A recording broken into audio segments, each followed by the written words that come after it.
বছরব্যাপী নানান অনুষ্ঠানের মাধ্যমে রজত জয়ন্তী বর্ষ উদযাপন করতে যাচ্ছে কাতিরাইল গ্রামীণ বিকাশ সংস্থা। 12 জানুয়ারি জাতীয় যুব দিবস। এদিন স্বামী বিবেকানন্দের প্রতি শ্রদ্ধাঞ্জলি নিবেদন করে এই জাঁকজমকপূর্ণ অনুষ্ঠানের মাধ্যমে রজত জয়ন্তী বর্ষ শুভ সূচনা করবে সংস্থাটি। কাটিগড়ায় এক সাংবাদিক সম্মেলন করে একথা জানিয়েছেন কাতিরাইল গ্রামীণ বিকাশ সংস্থার সভাপতি সুব্রত রঞ্জন ধর।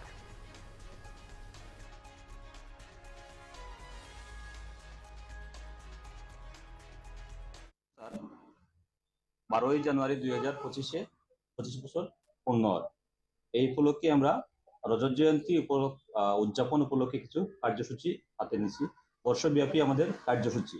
আমরা 12 জানুয়ারি যে প্রোগ্রামটা আছে সেটা আছে প্রথমে 9:30 AM এ gathering of youths and guests.